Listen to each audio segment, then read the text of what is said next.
Hi hello வணக்கம் and welcome. இது நம்ம பிஸ்மி கிச்சன். இன்றைக்கி நம்ம சேனலில் டெலிஷியஸாக பாச்சோறு எப்படி வைக்கலாம் தான் பார்க்க போகிறோம். இதுக்கு இந்த மாதிரி அரை கிளாஸ் நீங்கள் வந்து கடலைப்பருப்பு எடுக்கிறீங்க அப்படின்னா 2 கிளாஸ் அரிசி எடுத்துக்கோங்க. வெல்லம், தேங்காய் பூ, இதெல்லாம் தேவையான பொருட்கள். ஸோ இதுக்கப்புறமா இதெல்லாம் சேர்த்து நல்லா வாஷ் பண்ணிக்கிறேன்.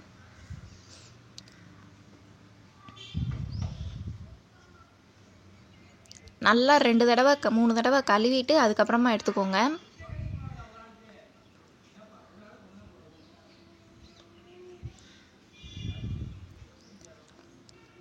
பாருங்கள், இந்த மாதிரி நல்லா கழுவி எடுத்துருக்கேன். இதுக்கு வந்து 4 கிளாஸ் தண்ணி ஊற்றிக்கோங்க.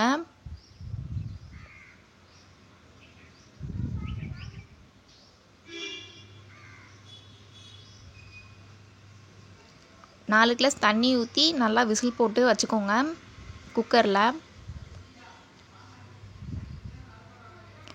குக்கரில் நல்லா விசில் போட்டு வேக வச்சுக்கோங்க.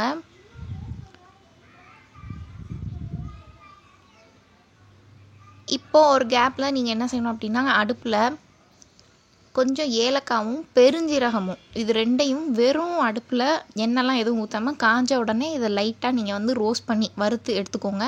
பாருங்கள், அடுப்பை இப்போ ஆஃப் பண்ணிட்டேன். லைட்டாக அந்த ஹீட்லேயே வந்து அது வந்து நல்லா வறுத்துக்கோங்க. அதை மிக்ஸி ஜாரில் சேர்த்துக்கோங்க.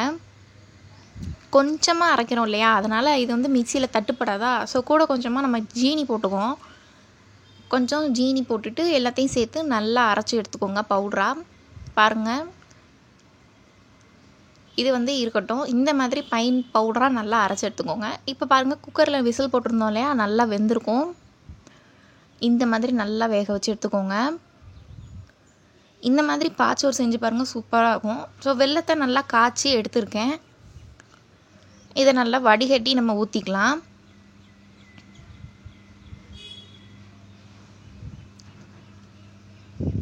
இதோட இப்போ என்ன சேர்க்க போகிறோம் அப்படின்னா, துருவின தேங்காய் சேர்த்துக்கோங்க. அதுக்கப்புறமா மிக்சியில் நம்ம வந்து அந்த பெருஞ்சீரகம், ஏலக்காய் வறுத்து அதோட கொஞ்சம் ஜீனி போட்டு அரைச்சோம் இல்லையா, அந்த பவுடர் இதெல்லாம் சேர்த்து நல்லா மிக்ஸ் பண்ணிக்கோங்க.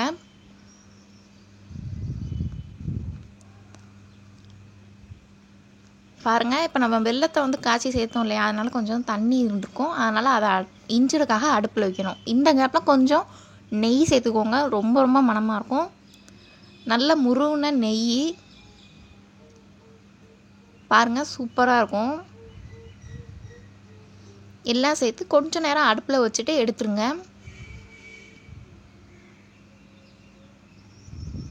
பாருங்கள், அடுப்பை வந்து ஆன் பண்ண போகிறேன்.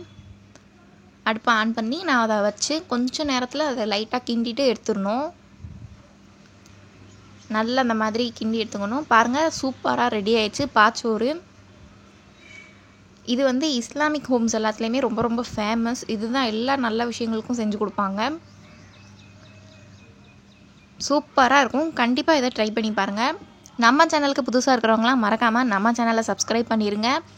லைக், கமெண்ட், ஷேர் பண்ணிடுங்க. மறக்காமல் அந்த பெல் ஐக்கானையும் கிளிக் பண்ணிடுங்க. Thank you for watching.